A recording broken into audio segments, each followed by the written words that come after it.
Il était une fois une famille, ma famille. Ma mère, Ida Zygmuntowicz, qu'on appelait Mamaï, née en 1910 dans la ville de Brzeziny, au sein d'une riche famille bourgeoise polonaise et juive. Une famille nombreuse. Elle est la 12e de la fratrie. Et à sa naissance, la sœur aînée, Jeta, née en 1888, a déjà 22 ans. La 13e, Raya, naîtra en 1916. En Ukraine, on verra pourquoi. En 1910, la Pologne, en tant qu'État indépendant, n'existe plus. En effet, à la fin du XVIIIe siècle, elle était si affaiblie que ses puissants voisins, à l'ouest la Prusse, au sud l'Autriche et à l'est la Russie, l'avaient dépouillée de tous ses territoires. La région de Brzeziny va donc être soumise au pouvoir russe pendant un siècle jusqu'en 1914. Dans les écoles, la langue polonaise est interdite, remplacée par le russe. Ma mère, en quelque sorte, est née russe. Mais dans sa famille, bien sûr, on est autant polonais que juif. Les nationalistes polonais considèrent cette communauté juive comme fort peu patriote et mettent en doute sa loyauté, l'accusant même de collaboration et d'espionnage avec le pouvoir tsariste. Il est vrai que ce dernier favorisait l'essor de la bourgeoisie juive affairiste, dite utile, qui dopait l'économie, ce qui attisait les jalousies, voire l'antisémitisme toujours prompt à se manifester. Au tout début du XXe siècle, sous Nicolas II, il y a dans cette Russie élargie 5 millions de juifs considérés comme des étrangers et assignés comme tels à habiter dans des zones dites de résidence forcée, Cherta, rouge et bleu étant les zones à forte concentration de juifs, 10 à 15%. Ceci va favoriser l'émergence des fameux shtetl, littéralement petites villes, car dans ces régions, les 3/4 des juifs résident et travaillent dans les villes moyennes et grandes, des urbains donc, alors que les 3/4 des Polonais non-juifs vivent en milieu rural, des paysans. Dans ces shtetl, juifs et polonais vivent séparément, religions différentes bien sûr, juifs ou chrétiens, langues différentes, yiddish ou polonais, activités économiques différentes, quartiers réservés. Les mariages mixtes sont très rares, et les juifs ultra-orthodoxes, qui sont peu nombreux, exercent une forte influence sur la communauté juive, ses modes de vie, ses rituels, ses fêtes, imprimant sur l'ensemble du groupe, athée compris, un climat à forte religiosité. Mais au sein de cette communauté, deux classes sociales se côtoient. D'une part, la populeuse classe des pauvres des villes, auxquels s'ajoutent les habitants des shtetl ruraux, soit 85% des juifs de Pologne qui vivent en vase clos. Ils pratiquent fort peu le polonais, leurs enfants ne fréquentent que les écoles juives. D'autre part, à l'inverse, les représentants de la moyenne et de la grande bourgeoisie juive citadine, les 15% restants, tendent à s'affranchir de la religion et parlent plutôt le polonais que le yiddish.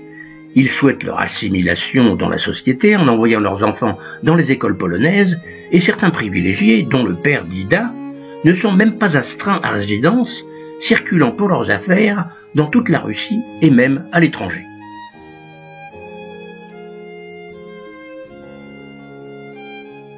S'il est courant de trouver de 20 à 30% de juifs dans bon nombre de villes de cette Pologne dite russe, Brzeziny est une ville très particulière car la communauté juive représente plus de 50% de la population totale. Dans cette ville de 17 000 habitants en 1914, le bourgmestre est polonais, avec un conseil municipal constitué de 11 juifs, 11 polonais et un allemand, chacun représentant sa communauté. Mais pourquoi autant de juifs ? Brzeziny, c'est la ville des tailleurs, le plus grand centre de production de vêtements pour hommes de l'Empire russe. C'est donc une ville prospère, dont les foires, 4 fois par an, sont fréquentées par des acheteurs venant de très loin. Quelques riches familles juives se font construire de splendides maisons Art Nouveau dans le centre-ville.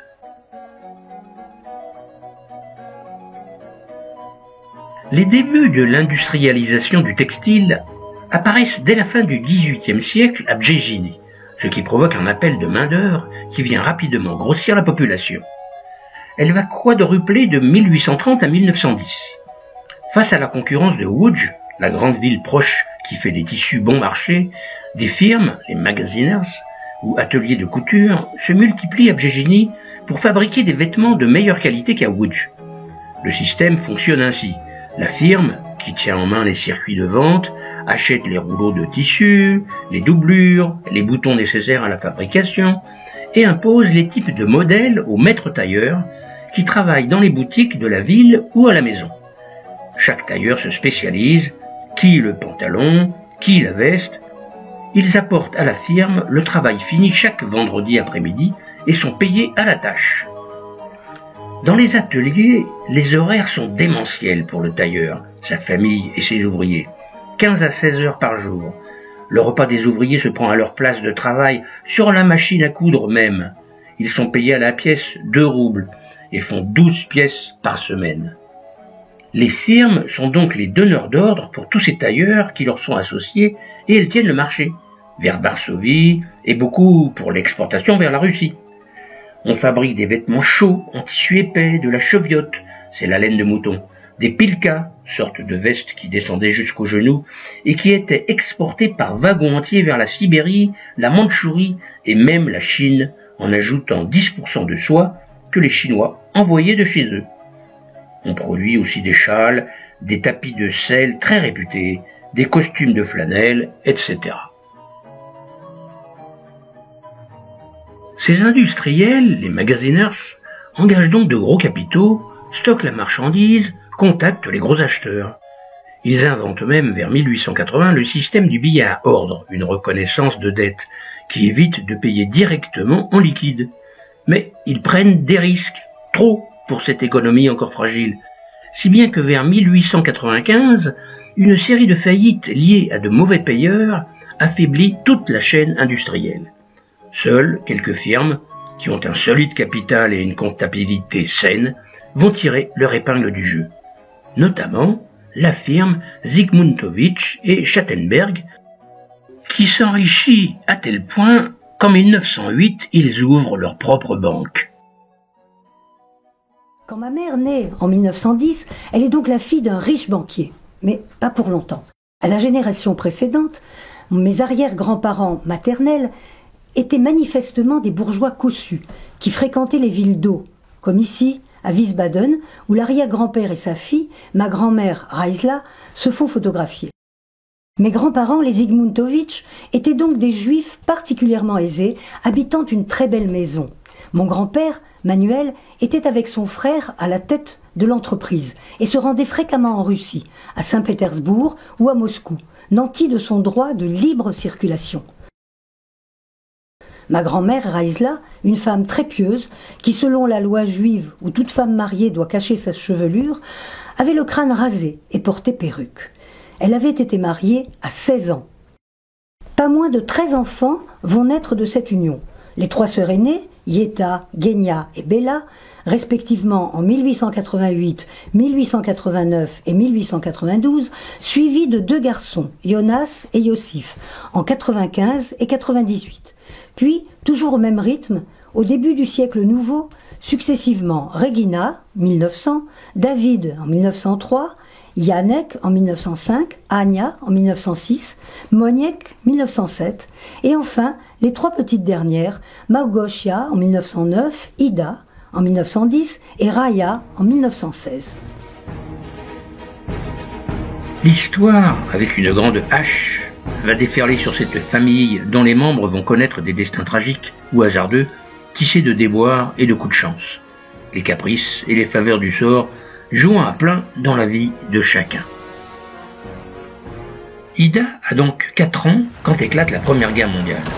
On connaît bien ce qui se passe à l'ouest, la bataille de la Marne, Verdun, mais on se bat aussi à l'est. Le théâtre des opérations oppose entre 1914 et 1917 la triple entente, France, Russie, Grande-Bretagne, à la triple alliance, Empire allemand, monarchie austro-hongroise et royaume d'Italie. Malgré quelques succès des armées russes durant l'été 1914, la résistance puis la reconquête des territoires par les unités allemandes et austro-hongroises est telle que le père, Manuel, craignant pour ses affaires, décide de s'enfuir de Bjeziny, qui rappelons-le est en Pologne russe, et de s'exiler plus profondément en Russie avec la famille Zygmuntowicz au complet. plus précisément en Ukraine, à Ekaterinoslav, Dniepropetrovsk en ukrainien, Dniepro maintenant. À cette époque, on l'appelait la ville des Juifs. Il représentait 40% de la population totale, parlait le russe et très peu le yiddish. Ils exerçaient des métiers variés, médecins, avocats, comptables, gérants de magasins, scieries, transport, exportation de céréales, etc. Mollement soutenus par les autorités tsaristes, ce sont eux les juifs dits utiles qui tenaient l'économie et qui étaient à l'initiative du spectaculaire développement de cette région. Mon grand-père Manuel redéploie rapidement ses activités dans ce contexte favorable. Il fabrique notamment des vêtements pour l'armée qui lui passent de nombreuses commandes. Mais l'histoire avance à grands pas. 1917, c'est la révolution de février, à la suite de laquelle la Russie devient une éphémère république, avec pour président Kerensky, qui protège et soutient la communauté juive. Les billets de banque sont imprimés en 3 langues, ukrainien, polonais et yiddish. Les juifs de la ville espèrent l'arrivée d'une ère nouvelle et la fin des persécutions. En 1918, la guerre civile éclate en Russie et des centaines de pogroms dévastent des bourgades entières, notamment en Ukraine. L'armée de Dénikine, les Blancs, se décompose, laissant place à un indescriptible chaos où sévissent les Cosaques, les indépendantistes ukrainiens menés par le terrible Makhno, un Robin des Bois anarchiste. Tous s'en prennent à la communauté juive au prétexte que beaucoup de ses membres soutiendraient les bolcheviks, et de proclamer qu'un tiers des juifs russes doit émigrer, un tiers doit accepter de se convertir, quant au dernier tiers qu'ils périssent. 30 000 juifs sont ainsi tués dans la région lors de ces différents pogroms. Une nouvelle vague d'émigration jette des centaines de milliers de juifs sur les routes de l'exil.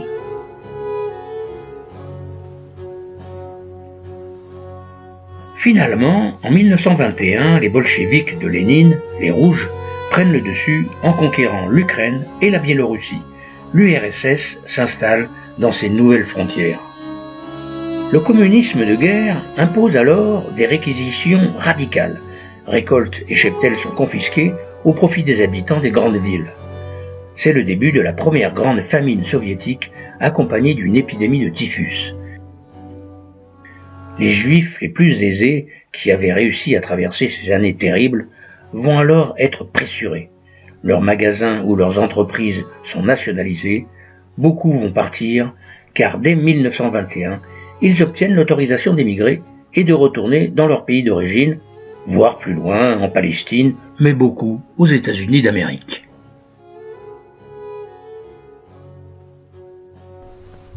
C'est donc ce que font en 1921 Ida et une partie de sa famille, qui fuit Ekaterinoslav, rebaptisée Dniepropetrovsk, pour revenir à Brzeziny, redevenue polonaise. Ne reste alors en Ukraine, intégrée maintenant à l'URSS, que le fils aîné, Jonas, 26 ans, marié à Tsila, une Russe.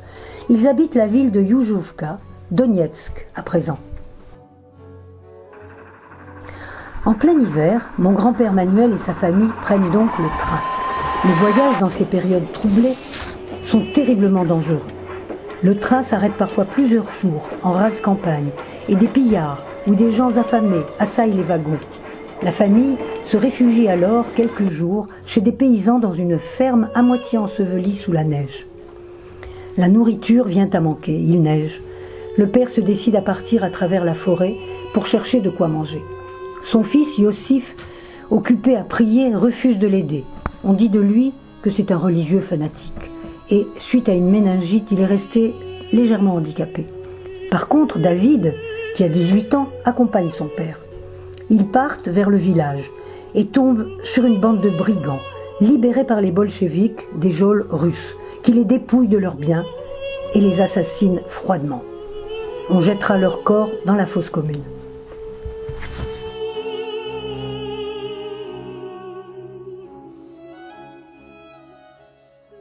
Après cette tragédie, Ida reste en Ukraine quelque temps à Taganrog, une petite ville au bord de la mer d'Azov. Elle est accompagnée de sa sœur aînée, Genia, et son mari, Sacha Levin.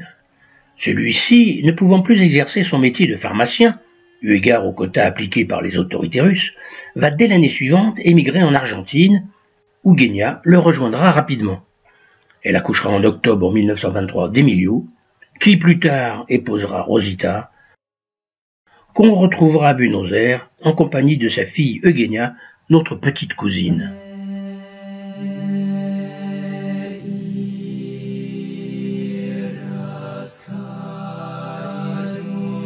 Mais le sort s'acharne sur la famille. Jonas et Tsila, qui vivaient à Donetsk, apprennent la mort de Manuel, le père, et viennent à leur tour à Taganrog. Quelques mois plus tard, en 1922, Jonas tombe malade et meurt du typhus qui ravage la région. Pour Ida, 1922 sera le retour en Pologne, à Brzeziny, où elle est scolarisée. Les débuts sont très difficiles. Sur cette photo de 1926, on ne voit pas les sœurs aînées qui ont quitté le foyer et Manuel, le père David et Jonas, hélas, trop tôt disparus. La mère loue une partie de la maison découpée en appartements afin de subvenir aux besoins de cette famille nombreuse. Ils sont aidés par les ex-associés de Manuel, notamment le fils Schattenberg, qui dans les souvenirs de Ida est bossu. L'école, où polonais et juifs sont mélangés étant payante, les filles supplient leur mère de les y inscrire. Puis les aînés, Yetta et Bella, qui se sont mariés, viennent en aide à la famille. Dans ces années où le calme est revenu, Ida est au lycée et mène de bonnes études, entourée de nombreuses copines, sans distinction, juives ou catholiques. Elle passe son bac et exercera ensuite le métier d'institutrice, mais peu de temps. Il faut expliquer ici que mon grand-père paternel, coupeur tailleur, ayant travaillé plusieurs années pour la firme Zygmuntowicz, son fils, mon père donc, connaissait bien la famille et semblait très intéressé dans un premier temps par l'une des filles, Małgosia peut-être, qui faisait du théâtre. Mais c'est à Ida qu'il écrit de sa chambre de Babelwed à Alger, où, comme on l'a raconté par ailleurs, il s'était enfin fixé. Après l'obtention de son diplôme en physique et chimie industrielle en 1935, il est maintenant ingénieur d'études et parle souvent à ses amis de sa fiancée Ida, qu'il espère ramener à Alger. Mais le voyage est coûteux. Qu'importe.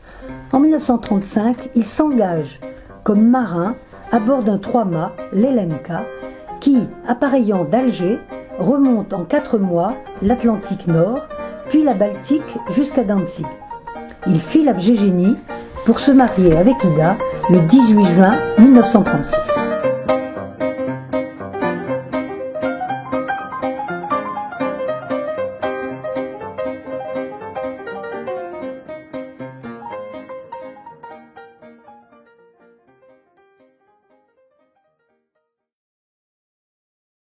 À cette époque, la situation des Juifs s'est considérablement détériorée en Pologne.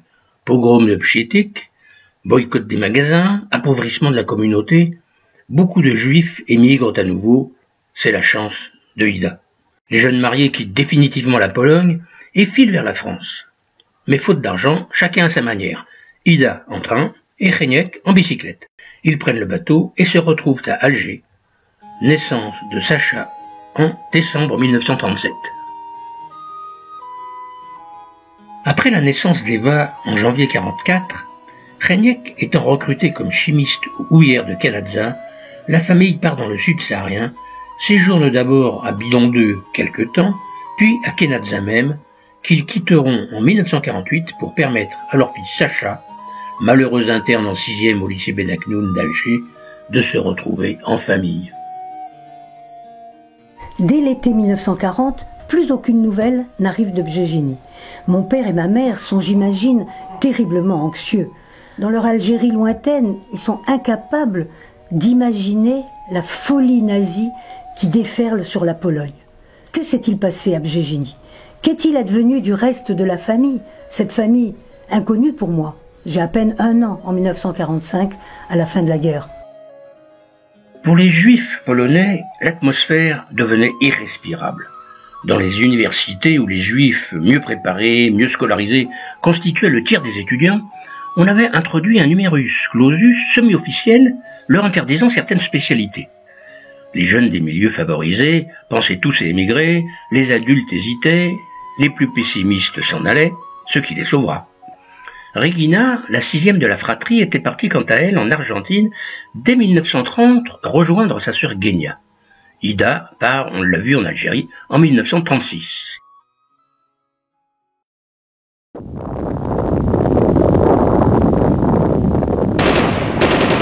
Quand la guerre éclate et que les troupes allemandes à l'ouest et russes à l'est envahissent la Pologne en août 1939, Brzeziny est dans la zone allemande comme le veulent les accords germano-soviétiques. La communauté juive est terrorisée et certains se réfugient alors dans les territoires occupés par les Russes, car on craint surtout les nazis. C'est ce que va tenter Moniek, qui a 32 ans, un des frères proches d'Ida. C'est le 10e de la fratrie. Il se fait tuer à la frontière par des soldats allemands. Ania, qui a 33 ans, a plus de chance et rejoint l'URSS avec son mari Władek, mais le NKVD, qui arrête tous ceux qui n'ont pas un passeport soviétique, les expulse en Sibérie jusqu'en 1945. C'est ce qui les sauvera. Raya, la benjamine de 23 ans que son copain catholique voulait emmener à l'étranger, refuse de quitter sa mère, Rajla. Quant à Malgosia, qui est mariée depuis 1930 à Richard, le fils du bourgmestre, un catholique évidemment, part à Varsovie, mais son mari ne parviendra pas à la sauver des griffes des nazis.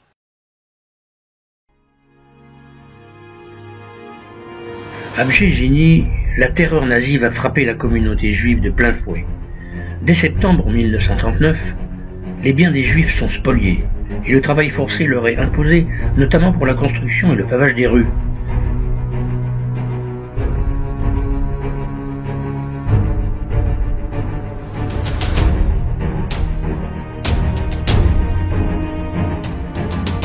Le 9 novembre 1939, la synagogue est incendiée. Les servines seront rasées quelques mois après. Le 12 décembre, port obligatoire de l'étoile jaune, cousu devant et derrière. Peine de mort immédiatement appliquée pour tout manquement à cette règle.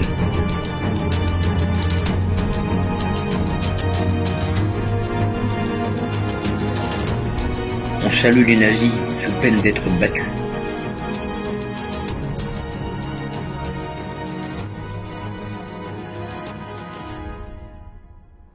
28 avril 1940. Fermeture du ghetto, soit 6000 personnes prises au piège. Puis, en 1941, le travail forcé change de nature. Des commandos de travailleurs sont envoyés chaque jour dans les usines au rythme de 12 heures par jour, essentiellement pour les manufactures allemandes Gunther Schwarz, et ce, contre une maigre paye et une ration alimentaire complémentaire. Cette production à peu de frais alimente l'économie de guerre allemande, notamment la fabrication d'uniformes de la Wehrmacht. Le Judenrat, le conseil juif du ghetto, qui fait le lien entre les nazis et la population juive, s'efforce d'atténuer les difficultés et organise une soupe populaire et la distribution d'aliments. Pour survivre, le ghetto n'étant pas hermétique, une contrebande active s'organise avec la population dite aryenne. Mais, impitoyables, les autorités allemandes les punissent cruellement le 28 février 1942, jour de la fête du Purim, en exigeant du Judenrat qu'il leur désigne, pour les pendre, 10 coupables de ce trafic. S'ils refusent, 20 personnes seront prises au hasard. Le dilemme est insoutenable, mais le Judenrat s'exécute. 8 hommes, dont certains sont des déficients mentaux, et 2 femmes seront pendus. Pour l'exemple, devant la population du ghetto forcée d'assister à l'exécution. Les membres de la famille d'Ida sont-ils là, dans cette foule? Début mai 1942, tous les juifs du ghetto sont examinés de force par des médecins allemands qui opèrent une sélection entre les personnes aptes au travail, dont le torse sera tamponné de la lettre A et les autres de la lettre B. Puis, le 14 mai 1942, un recensement de la population est ordonné au Judenrat, qui s'exécute trop complaisamment. Cela lui sera reproché. Le chef SS Hans Biboff, accompagné de troupes de la Gestapo, ordonne alors aux juifs du groupe B, ainsi qu'aux enfants âgés de moins de 10 ans, accompagnés de leur mère, de se rassembler sur la place du marché.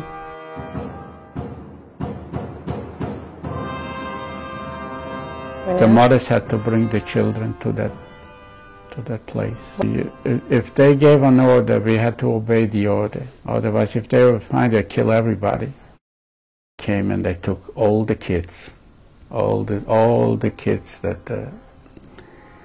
Some of the mothers they took alone, and they thinking some of them they pushed them away.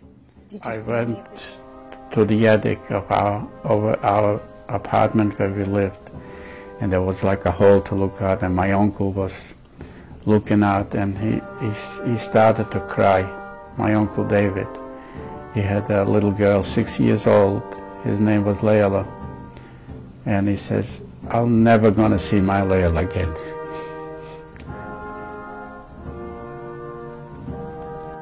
The child,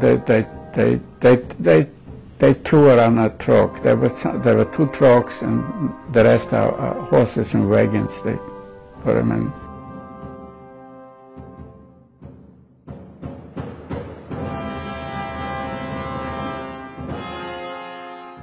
Les enfants sont effectivement déportés en camion puis en train avec les membres du groupe B, c'est-à-dire les personnes âgées, soit un total d'environ 1700 personnes qui partent directement au centre d'extermination de Chelmno, où ils sont assassinés par asphyxie dans les camions les sinistres Gaswagen.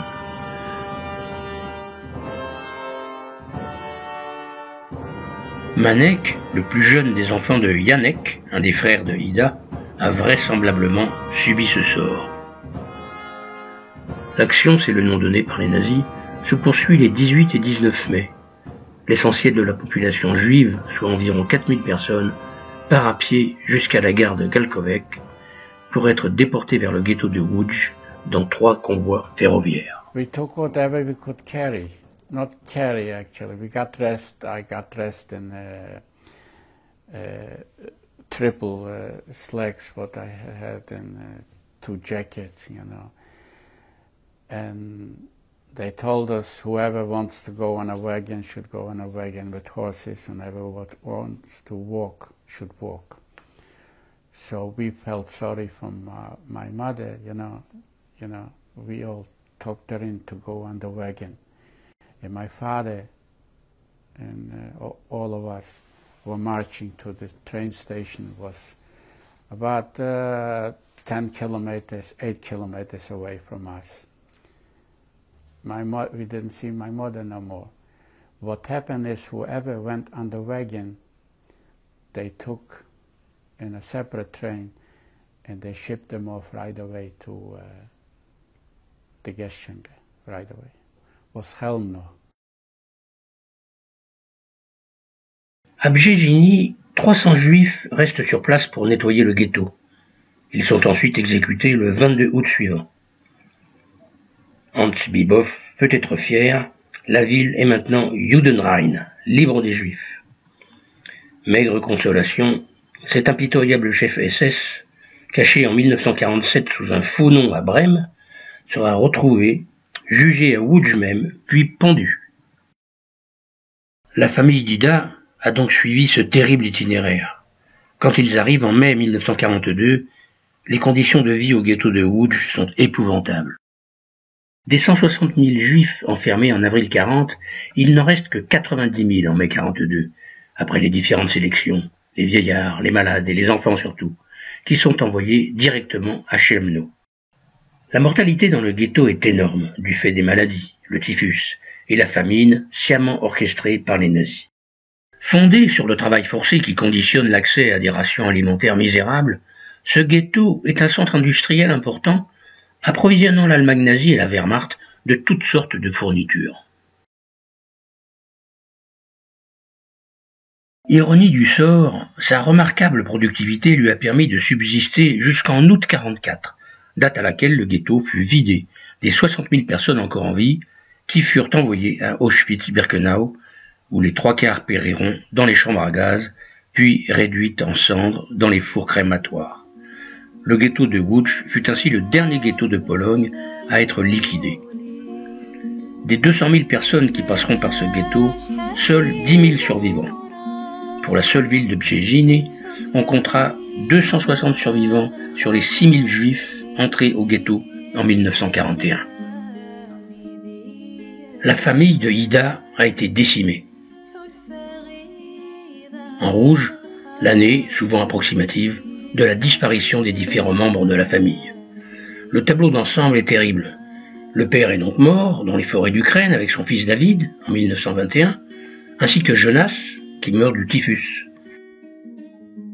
Moniek a été tué à la frontière russe en 1939. Rajla, la mère, est morte du typhus dans le ghetto en 1943. Elle avait 73 ans. L'aîné, Yetta, et son mari Shlama ont été gazés à Auschwitz, ainsi que Jurek, le jeune enfant de leur fille Irka. Elle-même, Irka, et son frère Miatek survivront et finiront leur jour au Canada.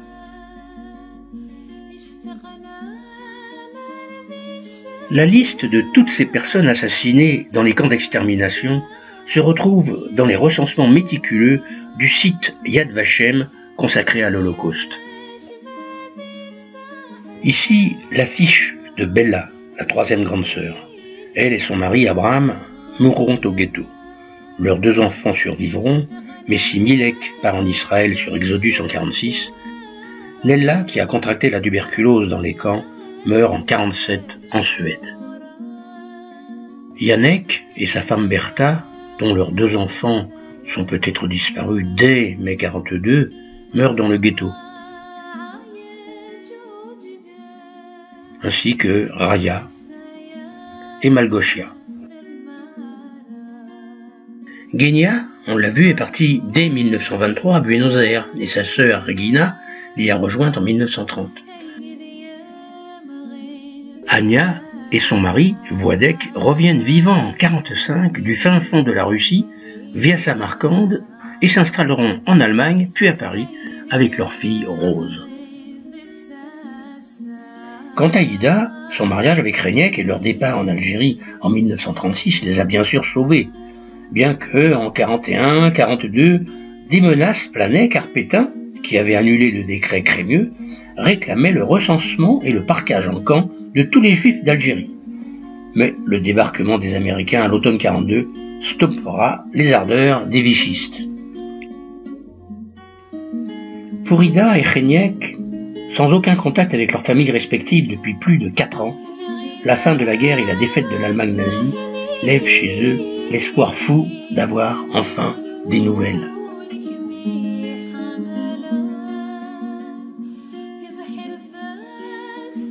Je me souviens d'un jour à Kenadza, donc ça devait être en 1947,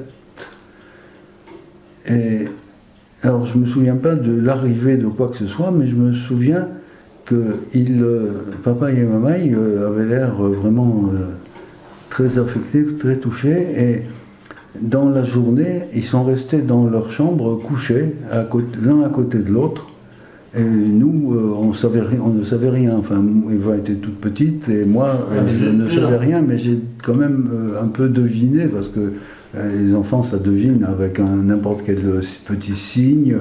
J'ai deviné après, a posteriori que c'était ça, qu'ils avaient eu des nouvelles tout à fait désastreuses de leur famille, même plus que désastreuses, totalement bouleversantes, et qu'ils avaient encaissé ce choc, mais sans nous en parler.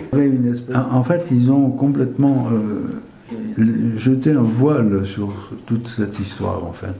Puis nous, on n'a pas trop cherché non plus, parce que c'était difficile. Enfin, à l'âge où on était, on avait une espèce d'intuition. Mais ça n'a jamais été prononcé, on n'a jamais dit, personne de nos parents ne nous a dit, voilà, toute notre famille a été exterminée, ils sont tous morts. La seule chose qu'ils aient dite, c'est ils ont disparu. Et ça, moi, j'ai souvent entendu quand j'ai demandé, bon, on n'a pas de grands-parents, mes copines avaient des grands-parents, et nous, on n'a pas de grands-parents, ils ont disparu. Et tu avais des sœurs, ils ont disparu. C'était le terme qui était utilisé vraiment tout le temps. Quand Zguigné, voilà. Et c'était vraiment qui traduit disparu. Et c'était vraiment ce mot. Oui. Et une fois qu'ils avaient dit ça, on sentait bien qu'on ne pouvait plus poser d'autres questions. Non, puisque voilà, ça voulait dire, voilà, il y a on ne sait rien. Hein, oui. On sait rien. Ils ont jeté vraiment un voile aussi. Et puis... Et nous aussi, du coup. Hein? Oui, nous aussi. En fait, nous aussi, moi, je le ressens comme ça. En fait, ce qui non plus n'a pas été dit, jamais expliqué, sauf peut-être une petite exception, c'est notre judéité. Le fait qu'on soit juif, ça n'a jamais été évoqué. Sauf alors justement, sauf une fois qu'elle a fait allusion à ça, au fait qu'on était juif, mais on est resté là.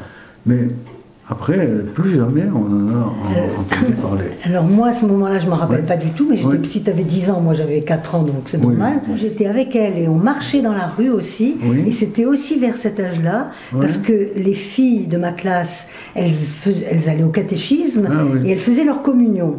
Et quand elles avaient fait leur communion, elles venaient en classe avec leurs belles robes de mariée, les brassards, et elles venaient distribuer à toutes les filles de la classe des petites images pieuses. Et je me rappelle que j'avais donc demandé à maman pourquoi moi je n'avais pas droit à la belle robe de mariée. Et elle m'a dit, mais nous on est juifs. Oui, ah bon. Et ça représentait strictement rien pour moi. Par exemple, papa il était absolument pas pratiquant. Elle était un peu pratiquante au sens où quand c'était la fête, elle marquait un peu le coup quand c'était une des fêtes juives. Mais elle n'allait pas à la synagogue, par exemple. Non, c'était juste intime en fait. Je ne savais même pas où elle était, la synagogue. Elle n'était pas pratiquante de ce point de vue-là. Et papa, il y a encore bien moins. Oui. Papa, il était complètement athée, volontairement même. Mais moi, je me rappelle de Mamaï avec la photo de sa mère, qu'elle embrassait, bien sûr. Et elle priait à ce moment-là. Parce que papa, il disait « Onachim modlé ». Oui, modlé. Et en fait, moi, je ne comprenais pas que ça voulait dire prier. Maintenant, je le sais maintenant, en fait. Mais ça, c'était une histoire entre elle et sa mère. Et sa mère, voilà, c'est tout. C'était juste un petit moment qu'elle passait avec sa mère. Et, mais elle faisait ça quasiment tous les jours. Moi, c'est la seule chose que j'ai vue de... Mais sinon, voilà. Donc tout ça, c'était délibéré, je crois, pour dire, écoute, voilà, on a vécu ça dans notre chair. C'est derrière. On ne veut pas que nos enfants traînent ça derrière eux.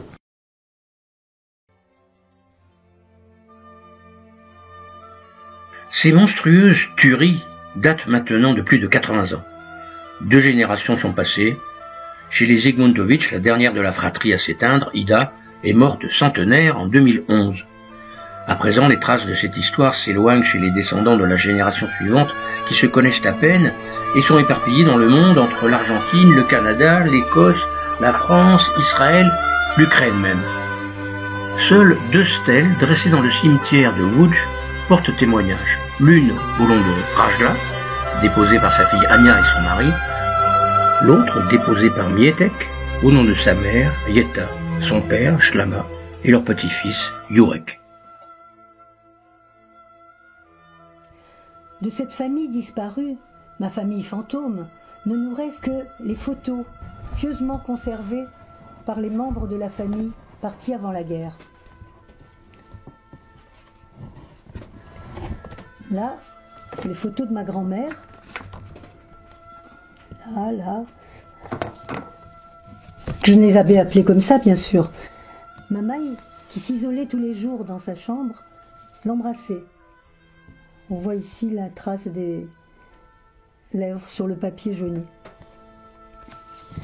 La disparition, totalement incompréhensible pour nous, de la plupart des membres de cette famille, est restée tel un secret, une absence indicible. Nous ne pouvions tout simplement pas en parler, car les visages de nos parents se fermaient, leurs regards se voilaient, se perdaient au loin. Ils nous protégeaient de leur douleur cadenassée. Ce n'est que bien plus tard que nous avons appris l'infamie et l'horreur de ce qui s'était passé. Zguinieli, murmurait-il, laissant planer inquiétude et mystère. Mais ils sont là, les absents, tels des fantômes inconnus, et leur absence, non, leur absence n'est pas un vide.